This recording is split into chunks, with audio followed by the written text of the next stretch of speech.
Mohon maaf sebelumnya, saya kita lain izin ingin mewawancarai Bapak, dikarenakan kan Bapak seorang dosen, jadi saya memilih profesinya itu tentang dosen, dan ini untuk memenuhi tugas puas saya di semester 2 ini.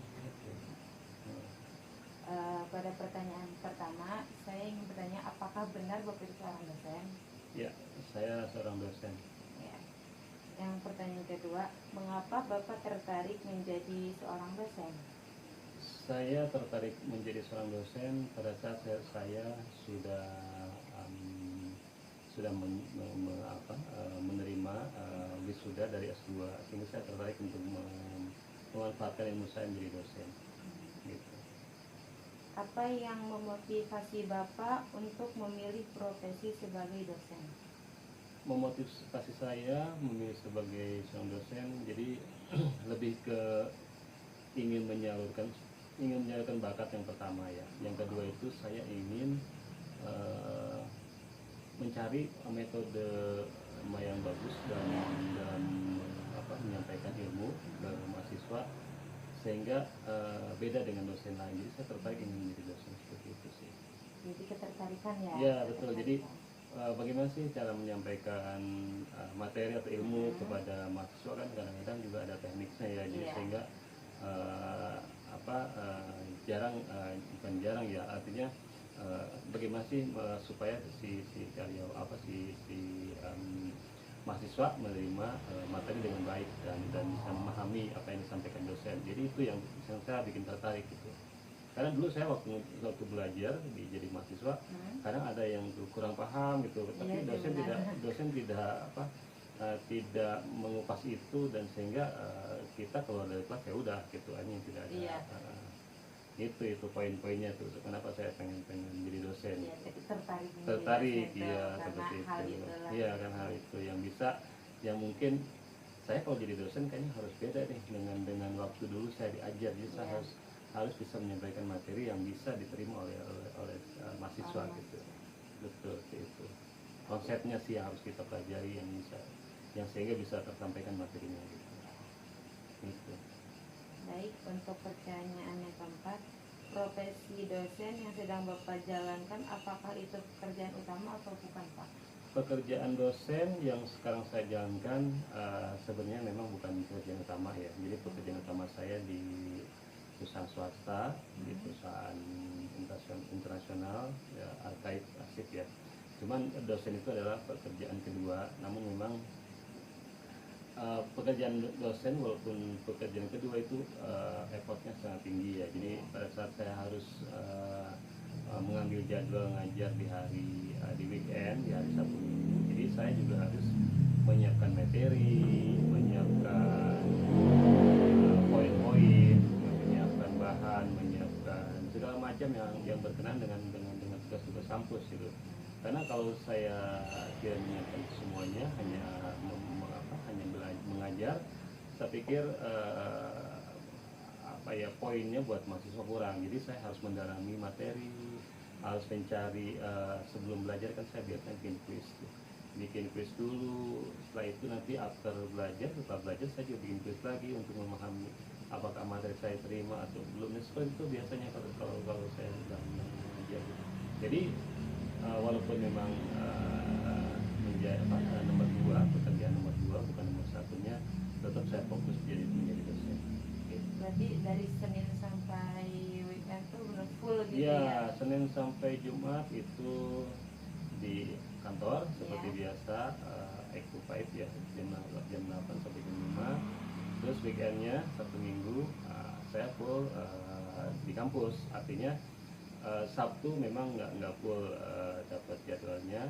Di hari Minggu saya di kampus swasta yang lain saya hari Sabtu, di kampus UT Universitas Terbuka saya di hari Minggunya gitu.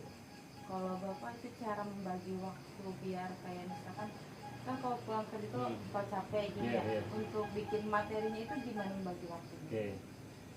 Sebenarnya membagi waktunya, jadi pekerjaan kantor juga sama full ya, apalagi memang pekerjaan kantor itu sekarang lebih ke apa ya, karena perusahaan saya perusahaan internasional yang memang ada sentuhan ke global, jadi saya padat banget di kantor juga. Cuman pada saat jam 5 teng saya udah tutup tuh urusan kantor. Nah, jadi saya tutup urusan kantor, ya saya pulang, dan di rumah saya coba kalau misalnya ada materi yang harus saya pelajari di kampus, saya pelajari gitu. Tapi saya biasanya sih banyak istirahat. Jadi istirahat, nanti pada saat ya pagi hari lah, pagi hari baru saya coba refresh lagi, buka-buka buku saya sebentar lagi lah. Nanti baru saya kerja lagi, dan sampai hari Sabtu ya nanti materi itu pelan-pelan sudah dapat gitu. Jadi nyicil.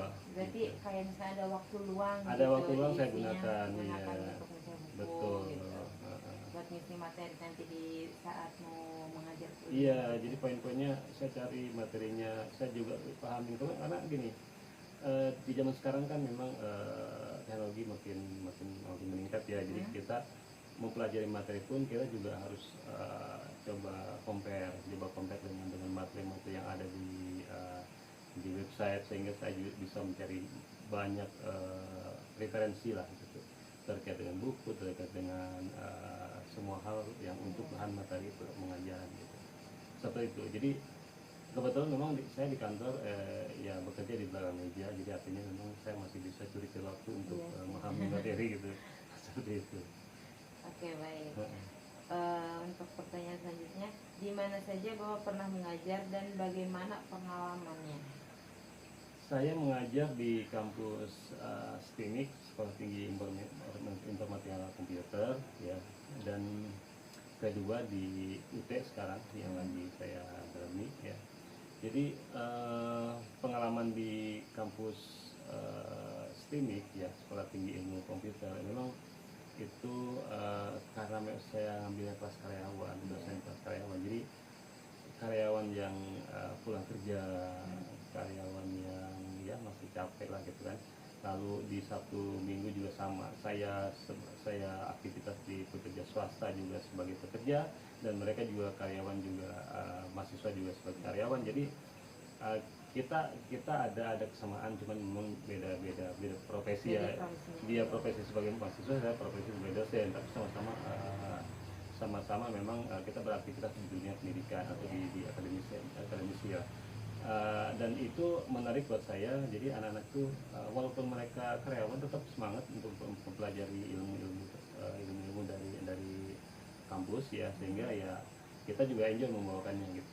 Jadi kita nggak terlalu, ya kita bawa enjoy, kita bawa press, jadi nggak terlalu ketat harus pada diam semua, enggak. Jadi kita tetap memberikan materinya dengan baik gitu. Itu pengalaman saya. Nggak terlalu tegang. Jadi kalau terlalu tegang malah nanti materi nggak masuk. Iya, kalau menurut saya seperti itu. Jadi saya bawa enjoy, anak-anak juga enjoy, karena memang mereka kalau di dunia mereka kerja ya, mereka capek dengan kerja, lalu ke kampus juga, nanti kalau bikin kelas ya mereka stres semuanya. Iya. Gitu. Kita bawa enjoy. Yang ada mah nggak fokus. Iya, nggak fokus gitu. Nanti kalau tugas biasa saya bimbing juga. Jadi saya kalau ngasih tugas itu berarti bukan tugasnya kerjain dan selesai, tapi saya coba memberikan mereka pemahaman. Saya bilang welcome kalau misalnya mereka nanya, mau chat, mau WA atau mau email, dan mau semua jalur sekarang banyak. Jadi saya siapkan jalur untuk mereka konsultasi. Jadi semua itu saya bikin seperti itu untuk mereka juga gitu. Untuk mereka biar nggak stres tapi paham materi yang disampaikan. Itu sih poinnya gitu. Ada satu poin lagi, jadi dengan cara mengajar saya seperti itu ya, si mahasiswa yang khususnya di UT kemarin kasih rating nilai ke saya ya lumayan gitu. Karena kan memang pada saat akhir session di semester itu mahasiswa diminta untuk mengisi angket, kayak macam angket bagaimana pendapat kamu tentang dosen ini, bagaimana apakah dosen ini ada berapa poin tuh yang diminta, dan itu angketnya diisi. Jadi ada semacam rating betul gitu. Ada rating atau ada semacam review lah, buat kampus lah, bahwa dosen itu seperti apa, pandangan dari mahasiswa, hasil mereka pertemuan selama 8 pertemuan. Kalau di kampus 8 pertemuan gitu. Baik. sosok yang paling berpengaruh dalam perjalanan karir Bapak sebagai dosen ini? Oke, sebenarnya sih kalau sosok yang paling berpengaruh ya istilahnya yang pertama sih kedua orang tua ya, pasti itu karena dia mensupport. Yang kedua istri, karena waktu saya kuliah di semester akhir, karena saya jenjang kuliahnya nggak langsung S1, saya D3 dulu ya. Jadi dulu saya sempat D3 dan itu setelah D3 lulus, sebelum D3 malah saya udah menikah, sehingga sosok yang membantu karir saya istri saya gitu kan. Lalu saya ambil S1 di STI Bani Saleh. Nah setelah itu baru S2. Jadi memang itu semua saya lakukan pada saat saya kuliah. Saya sudah berkeluarga dan saya sudah. Jadi pas menjalankan S1 itu udah berkeluarga. Udah berkeluarga, jadi sambil ya apa ya, sambil belajar, sambil mencari ilmu, dan memang ada manfaatnya juga. Jadi kan daripada memang kita balik kantor ke rumah tidur, kerja lagi, kita harus isi dengan yang positif. Dan akhirnya saya kuliah, dan kuliah saya tertarik lagi untuk melanjutkan. Makanya yang pertama itu adalah keluarga saya, orang tua, yang kedua istri, yang ketiga adalah presiden direktur ya, presdir saya di kantor saya di perusahaan swasta itu. Dia yang mensupport saya untuk maju ke S2 dan memberikan beasiswa, karena saya dibeasiswakan oleh kantor untuk masuk S2 gitu, dan manfaatnya jadi dosen jadinya gitu. Gitu. Intinya perjalanan cukup panjang lah ya. Panjang ya. Jadi ya kalau tadi siapa yang mensupport itu ya tadi ya, dan memang yang terakhir itu yang mensupport adalah presiden direktur Ibu Sylvie, dan dia yang memberikan beasiswa, karena memang saya langsung minta ke dia dan dia langsung approve untuk memberikan beasiswa S2-nya. Dan setelah itu baru saya jadi dosen gitu. Karena dari S2 kan saya untuk memanfaatkan ilmu saya bagaimana caranya, makanya saya jadi dosen. Dari beberapa yang udah dipelajari gitu. Jadi kita biar nggak lupa lah, biar kita nggak lupa atas ilmu yang kita miliki ya. Ini disalurkan ke yang mahasiswa yang sharing lah sama mahasiswa. Iya, seperti itu. Baik, apa saja mata kuliah yang pernah Bapak ajarkan? Banyak ya mata kuliah yang pernah saya ajarkan. Ada struktur data, ada sistem informasi manajemen, ada sistem proyek ya, ada teknologi informasi informatika ya, dan semua keilmuan tentang S1 komputer sih sebenarnya udah, cuman memang saya tidak mengambil untuk statistik aja, karena statistik saya tidak ambil itu. Saya lebih mempelajari mengenai technical komputernya ya, lebih ke technical komputer, sistem informasi lebih banyak gitu. Baik, kesimpulan dari hasil wawancara tersebut yaitu beliau adalah sosok yang sangat hebat. Beliau tidak hanya menjadi seorang dosen, tetapi juga beliau sebagai manajer di dalam perusahaan. Beliau sangat baik dalam memanajemenkan waktu, sangat profesional dalam hal mengajar ataupun sebagai pekerjaan lainnya.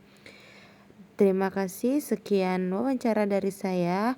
Kurang lebihnya mohon maaf apabila ada video-video yang terpotong. Wassalamualaikum warahmatullahi wabarakatuh.